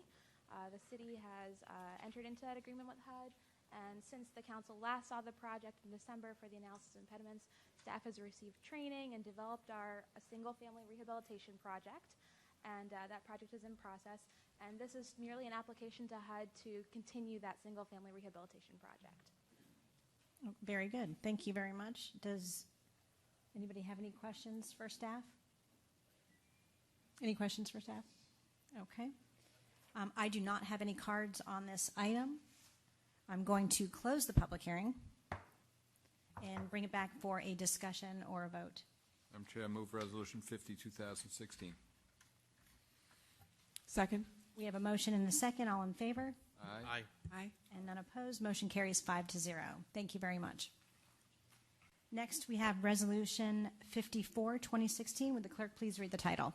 Resolution 54, 2016, a resolution of the City Council of the City of Palm Beach Gardens, Florida, approving a miscellaneous petition from Equity One Florida Portfolio Incorporated to amend the master signage program for the Oak Brook Square Shopping Center Plan Unit Development, PUD, to allow Starbucks Coffee Shop to change the font color on the exterior wall sign from red to white, and to allow tenants in the Oak Brook Square Shopping Center who have federally registered trademarks to display their font style, color, and logo. The PUD is comprised of approximately 21 acres and is located at the northeast corner of PGA Boulevard and U.S. Highway 1, providing conditions of approval, providing an effective date, and for other purposes. Thank you, Patty. I'm going to open the public hearing and ask for any ex partes. None. None. None. Okay. Do we have a petitioner presentation? Good evening. I was smiling very broadly because the PowerPoint is working. I know, I see that. Very good. Right, just in time for you. Just in time. I had a flash drive. But anyway, good evening. My name is Hope Calhoun. I am the attorney for the petitioner. My office address is 14 Southeast 4th Street, Boca Raton, Florida. Have you I been was sworn in, yes. Thank I you. do need to turn in my sheet, though, so I can give that to you if you need that. So the application before you is an amendment to the master signage program for Oak Brook Square Shopping Center. I'm just going to go through very quickly.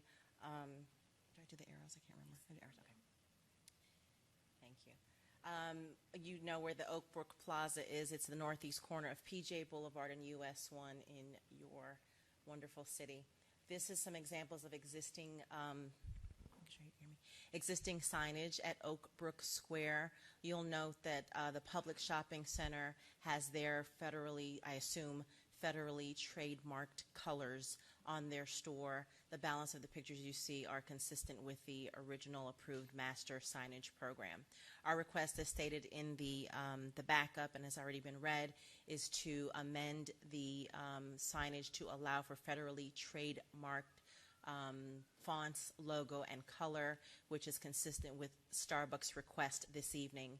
The existing Starbucks signage is on your left. It's the red Starbucks signage, and we're requesting the white on the facade. These are details with regard to that, but I think you have that in your backup. We don't really need to go through the size of the sign. It's consistent with what's there now. So again, this is our request.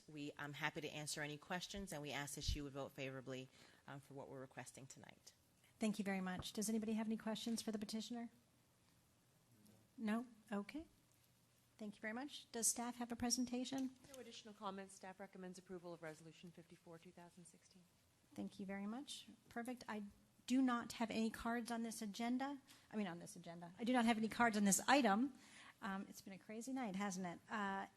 And therefore, I'm going to close the public hearing and bring it back for a discussion or a vote. Move Resolution 54, 2016. Second. We have a motion. We have a second. All in favor? Aye. Aye. No nays. Motion carries 5-0. Thank you very much. Have a good night. Next, we have Resolution 55, 2016. Would the clerk please read the title? Resolution 55, 2016, a resolution of the City Council of the City of Palm Beach Gardens, Florida, approving an application from Woolbright Development Incorporated to amend the Gardens East Plaza Plan Unit Development, PUD, also known as Promenade Plaza, within the Gardens East Plan Community Development, PCD, to convert 25,500 square feet of theater use to 7,468 square feet of retail use and 18,032 square feet of health, physical fitness, weight reduction, and spa use for Building 900. Revise restaurant use and parking calculations in order to conform to current code requirements. Amend Resolution 44, 1987 in order to amend the Center's development program to be consistent with current code. The PUD is approximately 32 acres and is located north of the intersection of Alternate A1A and Lighthouse Drive on the east side of Alternate A1A, providing conditions of approval, providing an effective date, and for other purposes. Thank you, Patty. Very good. I'm going to open the public hearing and ask for any ex partes. None. None? None. None. None? None, Eric? None. Okay. And ask for the petitioner to do a presentation. Good evening, council members. For the record, Brett Leone with Kotler and Hearing. You all are lucky. It'll be short and sweet since Don's not here tonight. Awesome. For the record, I have been sworn in. Thank you. With us tonight, we have a representative from Woolbright Development, Hillary. Myself and Don are the planners on the project, and we have Mr. Steve Matheson with us, who is our legal counsel. Promenade Plaza is located just north of Lighthouse Drive on the east side of A1A, as you can see on the map. Promenade Plaza is an older shopping center within the wonderful city of Palm Beach Gardens, originally approved in 1987. Many resolutions following that and several administrative amendments. Most recently, we've submitted some administrative amendments to enhance the city, and I hope as you all drive around the city, you've noticed some of the great enhancements, the landscaping, the painting, and there's many more that will be coming. Our request tonight is a PUD and master plan approval for the entire PUD. Currently, there's over 201,000 square feet constructed of inline and over 32,000 square feet constructed on the out parcels. The uses within the PUD are consistent within the CG1 zoning district. Our request for a PUD amendment is, as stated, to convert 25,000 square feet of the theater use to a little over 18,000 square feet of health, physical fitness, weight reduction, and spa, and the remainder into retail. This conversion does decrease the daily PM peak hours, and there's a minor increase in AM peak hours as a result. We're also requesting to modify the parking that's stated within the resolution to be consistent with today's code. The parking rate would be 1 per 200 square feet within the inline retail, and the out parcels are parked independently at their approved uses. Also, we're asking to modify the resolution to be consistent with today's code. The resolution states that Promenade Plaza is limited to 709 seats of restaurant, and we're requesting it to be consistent with today's code to allow up to 25% of the total square footage within the center to be used as restaurant. So this is what the modifications to the resolution 44/1987 would look like. We're looking to strike section 3, which talks about the 709 seats, as I just mentioned, and also just in addition to section 6, adding the language "if successors assigns or a legal entity accepting responsibilities of the same." And this is what the center looks like today. And as you can see over where the theater building was on the north side of the property, it will be converted to retail, health, and fitness. And on behalf of Woolbright, we thank you very much. Thank you for your presentation. Does anybody have any questions for the petitioner? I just want to say, yay, that something's going into the theaters. Woohoo. Very good. Anybody else have any questions? Does staff have a presentation? Brief comment. As Brett mentioned in his presentation, there is some work going on right now, as many of you may have seen, to the shopping center, very positive improvements related to the landscaping and the architecture. These are related to recent administrative approvals that staff has recently issued. Although this particular petition doesn't deal with any architectural or landscaping modifications, I did want to briefly also mention that staff has observed the diminished quality of some of the right-of-way and medians that exist immediately adjacent in front of the promenade. This is primarily due to the ongoing construction activities, which is either shut off or cut off the irrigation. So some of that landscaping has diminished in quality recently, but we have already contacted the applicant to work this out, and we will continue to work with the applicant in improving the conditions of that median and the road shoulder beautification. And staff does recommend approval of Resolution 55/2016. Thank you very much for that clarification and addition. Anybody have any questions for Natalie or staff? Nope. Okay. I do have one card on this item, and it is Paula Magnuson. I don't know if she's still Magnuson. Thank you. Is she still here, Miss Paula? I do not see her. She didn't put any comments on here, but she did fill out a card. Okay. Since I do not have any other comments on this, I'm going to close the public hearing and bring it back for a vote and or discussion, or both. Move Resolution 55/2016. Second. We have a motion and a second. All in favor? Aye. Aye. Motion carries 5-0. Thank you. Okay. Thank you very much. We're going to move on to resolutions, and starting with Resolution 43/2016. Would the clerk please read the title? Resolution 43/2016, a resolution of the City Council of the City of Palm Beach Gardens, Florida, approving and ratifying an agreement with the Police Benevolent Association for police officers, sergeants, and communications operators employed by the city's police department for fiscal years 2016 to 2019, authorizing the mayor and city manager to execute said agreement, providing an effective date for the purposes. Thank you very much, Patty. I see you're working on your presentation, so we'll give you a little time.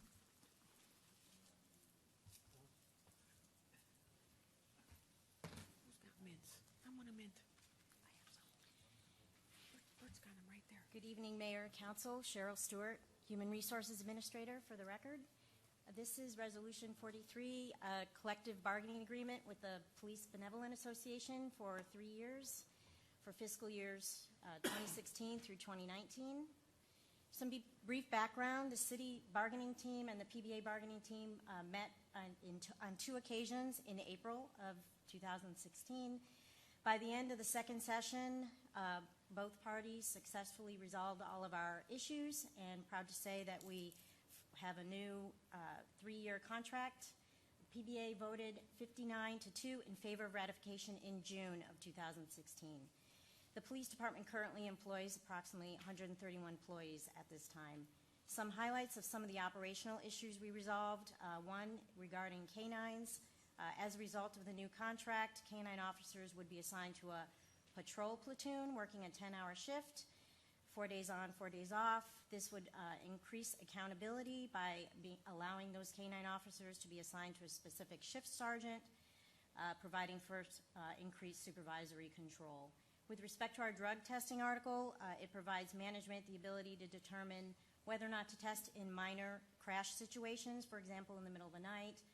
If there's a situation involving backing into a pole, it would allow discretion for our sergeants, for example, if there's no reasonable suspicion to think that someone's under the influence, our officers would not necessarily need to be drug tested.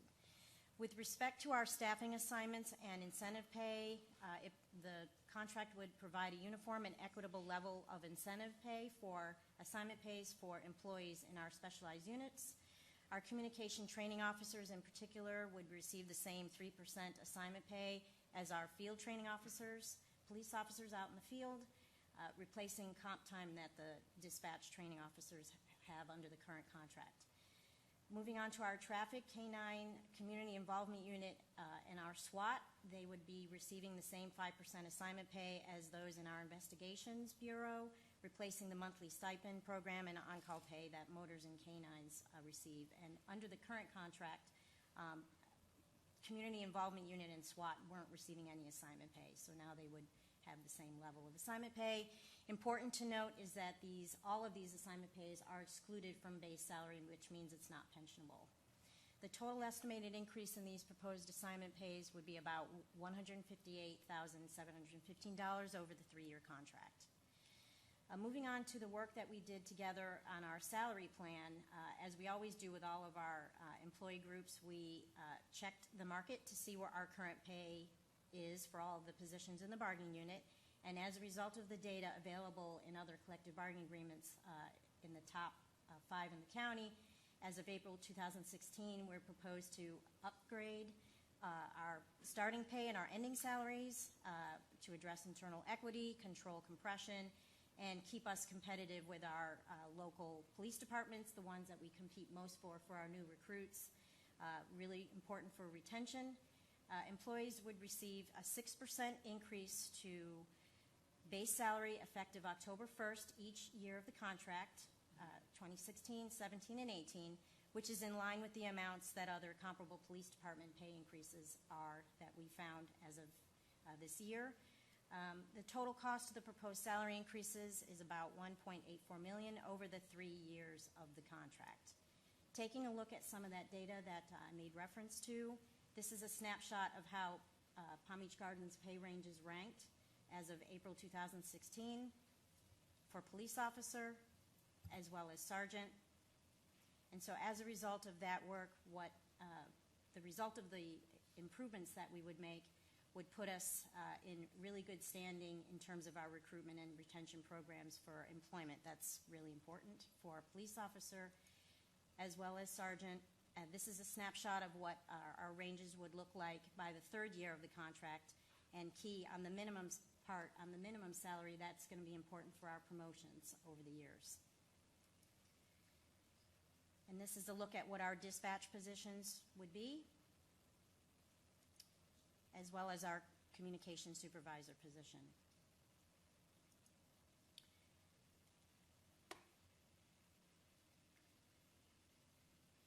The other change that we worked on together is with respect to retirement. The change that was made, it was to primarily address retirement, reemployment after retirement of our police officers. As a result of the change that we made, those who have retired from the police pension fund at normal retirement age would be able to be rehired by the city into a civilian position into the city's or to the city's police reserve force. The projected total cost over the 3 years of the contract, including salaries and assignment pay, is about $1.99 million. Staff's recommending approval. Thank you very much, Cheryl. Does anybody have any questions for staff? Maybe on this side? No? Okay, thank you very much. I do not have any cards on this item, so I'm going to bring it back. I'm sorry? It's not a public hearing, is it? No. So I'm going to bring it back for discussion or a vote. I move Resolution 43, 2016. It chimes. Okay, we have a motion and a second. All in favor? I'd like to make some comments before Absolutely. we vote. We had to do the fire contract a couple months ago, and this is kind of similar ranges, I think, for costs. And I think we should really be appreciative to both fire and safety divisions for their work the past 6 or 7 years to really help the city acclimate itself through the downturn, the loss of revenue, and other things that had to be done. So it's certainly not taken lightly of what they had to change and sacrifice over those years to really make it a team effort for our city to be successful.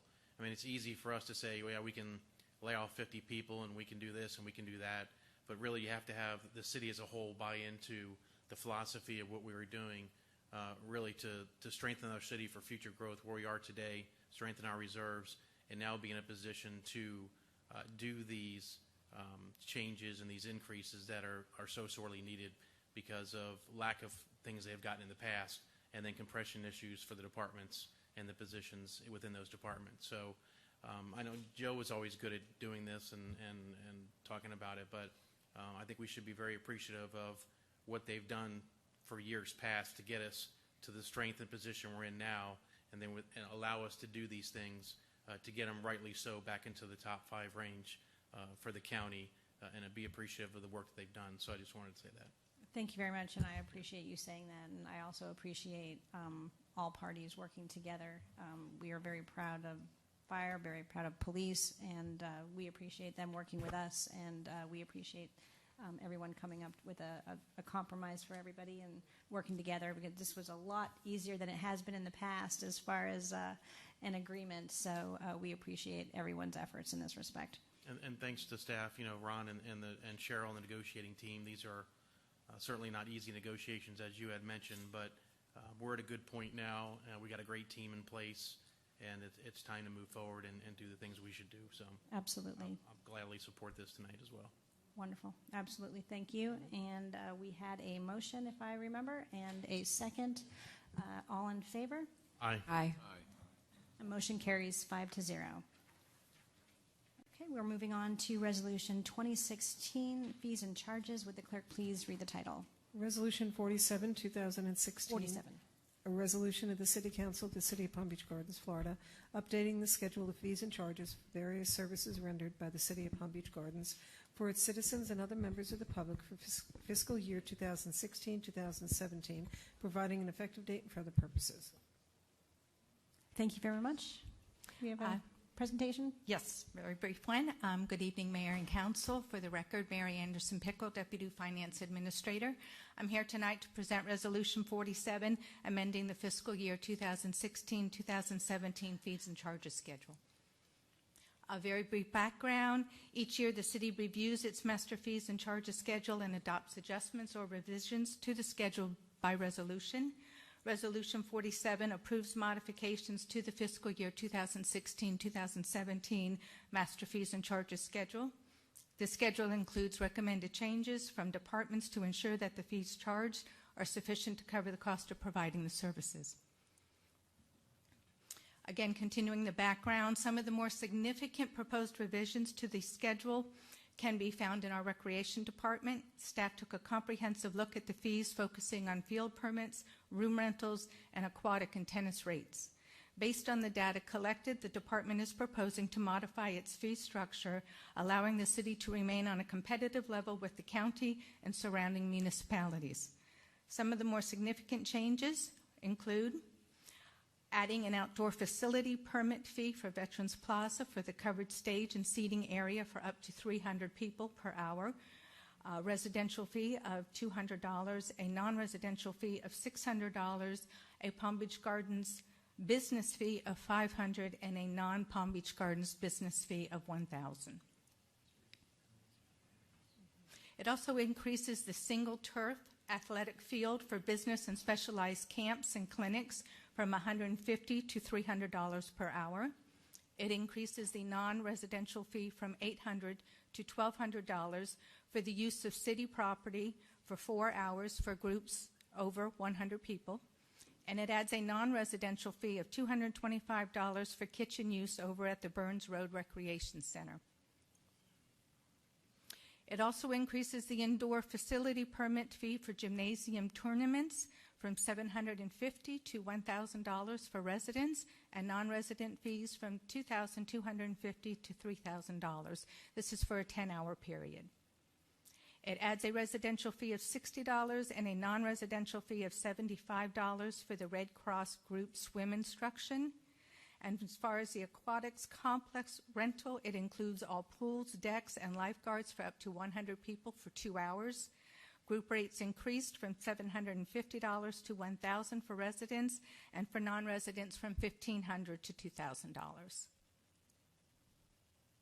It also adds a $500 refundable security deposit for events in excess of 100 people, and it increases the annual fee for the sports instruction registration from $250 to $500. For the building department, for the contractor registration fee of $30, that fee is eliminated. Again, the proposed changes would be effective October 1, 2016. Copies of the schedule is available free of charge through the city clerk's office and will also be posted to the city's website. And staff is recommending approval of Resolution 47, 2016 as presented.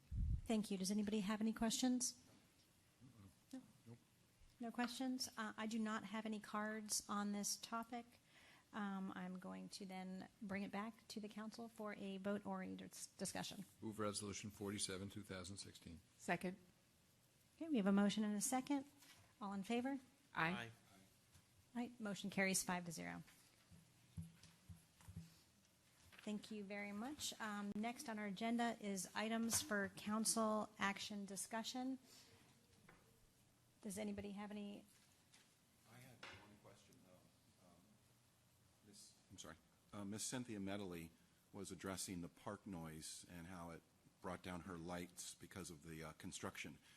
And when we went on break, Ron, what it was construction on Saturday. So is there a parameter on the legal time we can construct on Saturday, or is it just, or it's just open? Because it wasn't during a work day. She was interrupted on a weekend. Are you asking what the hours of operations are for construction? Yep. I'll get that information for you. Off the top of my head, I think it's, I don't want to say on the record, but Todd's not here. I don't see him. I'll get that information. I know we have asked that question in the past. I don't recall what it is either, but there is a period not before a certain time and not after a certain time. I just don't recall what it is, but they'll get it for you. The only real restriction prohibition is on Sunday, but we'll get you that information. Thank you. Okay. I do have a question, but does anybody else have any items? Okay. I just wanted to bring one quick thing up, and now that the dust has settled a little bit on our March election, I wanted to ask the council their feelings and or inputs. If we could or consider preparing a proclamation or a service award for David Levy for his many years of service to our city. I think it was more than 12 years. And I was wondering if that's something that we can do. I know he's dedicated a lot of time and effort to our city. Sure. Yeah. Absolutely. Is that okay with everybody? I would like to, if that's okay with the council, I would like to do something at the next meeting. Also, if it's okay with David, I haven't talked to him, but if that's okay, I'd like to be able to prepare something. Okay. We'll have something prepared. Mayor, we also have that fire award coming up as well, so for that same night. Oh, good. Okay. Okay. Then Can I say next- one thing? Sure. I just want to give a shout out to the Cal Ripken teams, one of which is from Norwalk, Connecticut, my hometown. So I'm hoping that the final will be between Palm Beach Gardens and Norwalk, Connecticut. And then what are you going to do? I'm just going to vote. I'm going to root for everybody. You're going to be neutral, like. I'm going to be like Peyton and Eli Manning's mom and dad. She'll be kissing every coach on both teams. I know, right? That's what she was doing out there earlier. And I'd like to thank those in the audience that have stayed for the whole meeting. Thank you very much. Okay. Thank you very much, and I appreciate your consideration. Move to adjourn. We are going to, yes, absolutely. We have a motion to adjourn. Hold on. Oh. City attorney. City attorney report. We always forget Max. Oh, ma'am, I'm good. He's done. There you go. He's done. He's had enough. He's earned his keep. Okay, then we have a motion to adjourn. Do we have a second? All in favor? Motion Aye. adjourned. Good job, Carl.